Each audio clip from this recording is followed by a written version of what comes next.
Hello, and welcome back to the second in our three-part series for our junior acting classes with the Evergreen Cultural Center's online performing arts workshops. So we're now going to introduce some games that you can do with the whole family. But first, have you done your warm-up? No? Okay. So I'm going to come sit here with McKenna. We're going to chat. You can go off and do your warm-up. You got to warm up, get those ideas flowing. And we'll be here when you get back. Isn't that great? I love this television stuff. I can't do this in the class. So off you go. We'll see you in a minute.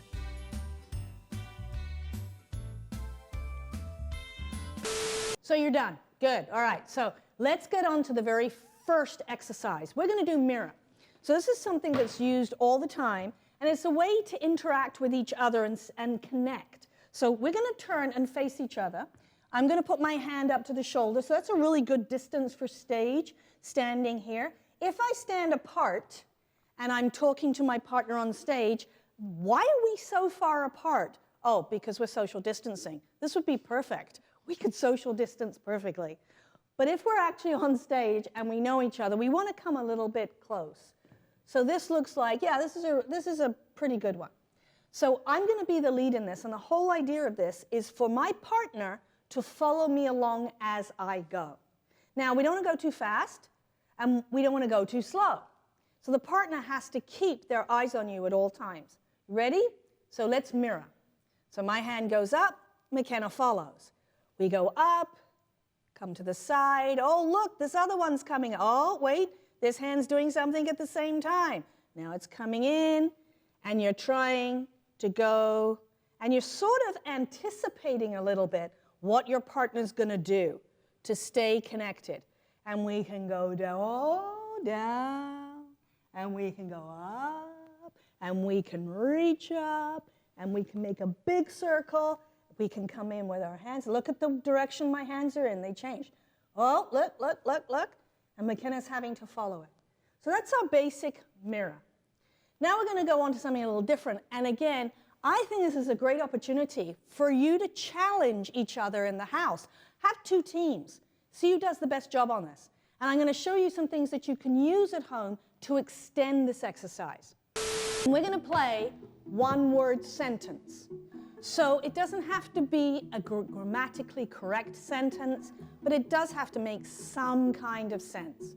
So McKenna has no idea what word I'm going to use, and I have no idea what word she's going to use. And we're going to make up a sentence. So let's see where this goes. One time, a puppy, licked a ice cream cone. Done. So very simple. One day a puppy licked an ice cream cone. So that's our sentence. We developed that. It wasn't written anywhere. It didn't even come from one of us. It was combined. Now here's where the extension comes in and the challenge. Let's take that one-word sentence and draw a picture of it. And we can use this as our poster. So we can use the colors that that sentence makes us. I think immediately of brown for the puppy. And what color's your ice cream? I think of pink and blue like cotton candy. Yeah, so there you go. There's our poster. Now we're going to actually act it out in what I call a frozen tableau. So we're going to do frozen work. So we're going to stand, and I'm going to give you 5 seconds to come up with this picture that we're going to develop. So you're going to have to decide in your group who's what. So I'm going to be the ice cream cone. I'm going to be the puppy. All right, well, that works. We agree. So we've got 5 seconds to make this a picture. Are you ready? Go. All right, so I'm going to look like this. I'm going to look like this. Okay, and freeze. Does that look like our one-word sentence, one day a puppy? McKenna's poking her tongue out at me. Did you notice that? Yeah. And I'm the ice cream cone. Good, all right, nice. Now we're gonna go to one sentence story. So this is a little bit harder. Maybe some of you older people can actually pick this up a little better. But you know what? I work this with my 6-year-olds just fine as well. So we're gonna say a whole sentence. Now, it has to kind of have a beginning, middle, and end type sentence because you're going to be developing a story with this as well. So I am going to say my sentence. McKenna would say, I would keep it to 4 or 5 sentences, no more. and it has to have beginning, middle, and end, and it has to make sense. But it can be creative. So don't forget that, because I love your creativity. All right, here we go. It was a dark and stormy night in the castle. And it seemed as though there was a ghost lurking in the hallways. There was a little fairy princess who tiptoed out of her room to meet up with that ghost. And when she found that ghost, it turned out to be a little girl hiding under a bedsheet. Wasn't a ghost at all. She just liked to wear white all the time. They became best friends, and neither one were ever lonely again. Okay, that's crazy. I like that.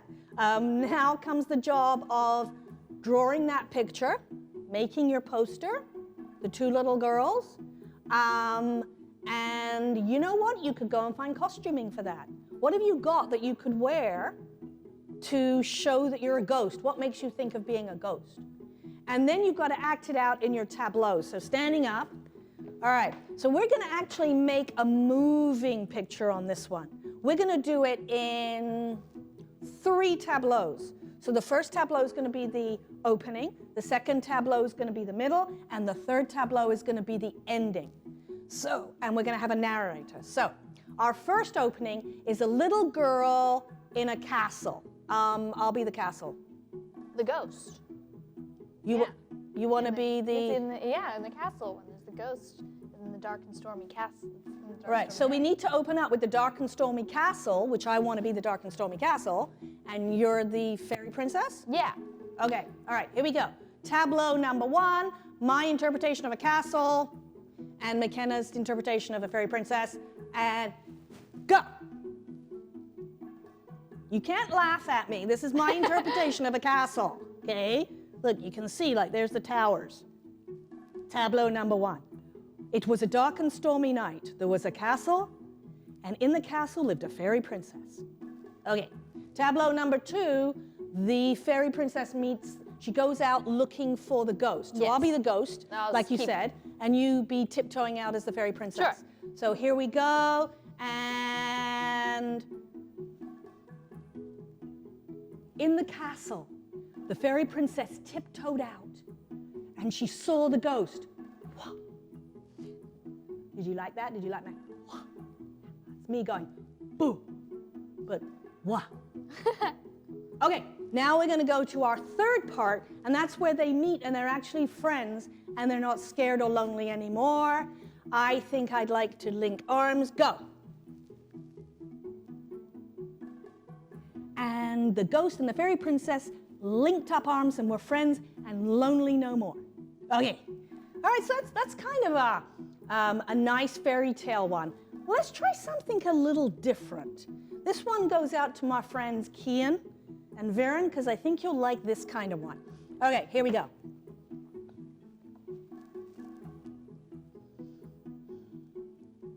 The trees turned purple and reached out to the sky where green fireflies burst out of the tree. And the colors were so bright that everyone around were amazed by everything they saw. They looked up to the sky and then looked at each other, and they'd all turned green and purple. Everybody in the world was green and purple. The next thing they knew, all the foods that they were eating and everything they were playing with and learning, everything became green and purple. And then they realized, you know what? It's not so bad being green and purple. I like being green and purple. And they lived happily ever after. Okay, I added that bit because I wanted them to be happy ever after. All right, so again, now in this poster, how would you draw it? What would it look like? Let's try and act that out. How do you act out green and purple? I don't know, let's give it a try. So our first one, we have all the trees bursting out with the fireflies. So I'll be the tree. okay, and I'll be the fireflies bursting out. And then the second one was everything around them was turning the different colors. And everybody was amazed. And they were amazed. So how do you show amazement? So here we go. Wow. And the third one, they decided they liked being green and purple, and it was the best color ever, and they were happy. Yay! Okay, be green. Okay, I'm gonna be purple. Go through the colors. See what colors make you feel like. Okay, I can be blue. Oh. Can you be red? No, Whoa. this. Yeah. We're gonna move on to the next one here, and your job is to go out around the house right now and find 2 items from your bedroom or from the kitchen. Please ask your parents for permission. And we're gonna take a look at how we can use those objects. And the only thing that they cannot be is what they actually are. So for instance, I have a drum. And I am going to tell you a story about my drum. But the only thing that it cannot be is a drum. Who said truck? It can be a truck. No, it can't be a drum. All right, so here we go, my story. I need to tell you what it is and where I found it. I was walking on the beach in Hawaii, and my toe banged something on the beach, and it hurt. And I bent down, and it was a mermaid. What? A mermaid? Wow. Okay, does this look like a mermaid? No. McKenna. So here we have a little pillow, so it can't be a pillow. So for me, I was in the library one day, and I was looking at all the shelves, and I noticed that one of my favorite books was there. So I went and I pulled out my book, and I opened the pages, and there was this dried flower, and it looked like lavender. Cool, we just planted some lavender in our garden, didn't we? Okay, last one. I was walking down the street, and I went into the local hat shop, and I tried on the hat. It made me look so lovely that I had to buy it. So I asked, how much is this hat? And they said, it's very reasonable, and I bought the hat. Is this a hat? No. So you see what you can, hey, McKenna, try something completely different with this. It can't be a hat, and it can't be a bowl or a colander. All right. Okay.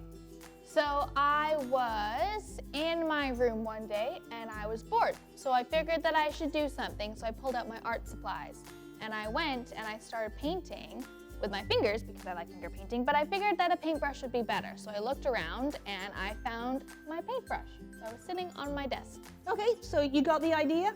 Go off, if you haven't found those things now, and go tell your parents or each other a story about what it is, but remember, it can't be what it really is. What are you doing? Driving my car. Huh? Okay, so let's explain this one. This is called What Are You Doing? But it also helps with talking to your audience. So if you noticed, when I came in, I walked to McKenna, but before I spoke, I turned to face my audience. And then I said, what are you doing? And this feels very foreign because you're talking to this person and you feel like speaking to them this way and facing them. But we can't. We have to send our sound wave out to our audience. So I then asked McKenna, what are you doing? And McKenna replied, Driving my car. does she look like she's driving her car? I don't think so. So you tell somebody the opposite or something completely different from what you're doing. Let's do a few of these and you can see how it goes. So I'll walk in. McKenna, what are you doing? Driving my car. Huh?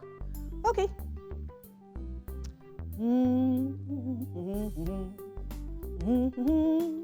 What are you doing? I'm walking the dog.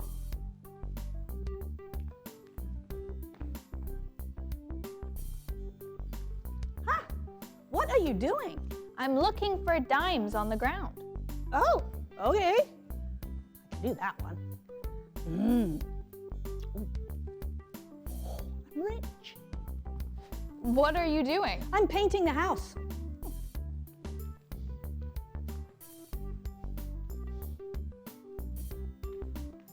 What are you doing? I'm gardening. Okay, so you can make up your own group of those. You can choose all different types of words and all different types of activities. Now we're going to change it up to something a little bit more, make more physical. This way, we can't speak in this one. This one, you're going to show me with your movement a place where you are. So can you give me an example? Okay, so I'm going to look at McKenna and I'm going to look at what her body's doing. So she looks like, yeah, I'd say, what? Yes, I agree with you. It looks like she's swimming, right? Yeah. So I'd say, McKenna, you're swimming. Yep. Now, what I'm going to do is when I think I know what she's doing, I'm going to join her. Okay? And then I'll show you what happens when you don't get it right. When you reply, what are they doing? And McKenna says, ask me what I'm doing. What are you doing? I'm drilling a hole. No, that's not what I'm doing. Right. But you know what? We're doing it together. And as long as I think that this is what drilling a hole is, the audience isn't going to notice the difference. So let's try that again. Let's do something. I'll go. It's my turn. I'm going to do, oh, I know what. I like this one.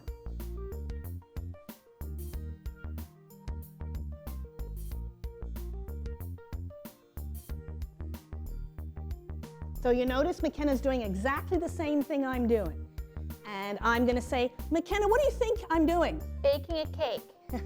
She's right. I'm mixing the ingredients to bake a cake. All right, so let's do another one. Your turn. Okay.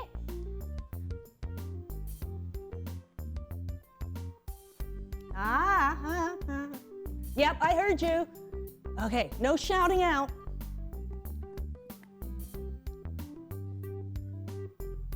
I think you're gardening. Yep. Got that one. So you can choose anything. Okay, one more. I know. Okay, you ready, McKenna? Yep. Okay, here we go. Okay, I have a pretty good guess for this one. Okay, where do you think I am? Skiing. Yeah, because I really miss skiing right now. So I'm pretending I'm skiing. Okay, so that is what am I doing? Okay, and where am I? So what am I doing? Remember, what am I doing? You say the opposite to what they were doing. And where am I? You just show them with your movements. So that's the end of our second part. Go ahead and try all those games, challenge each other up, and we'll see you again in the next part.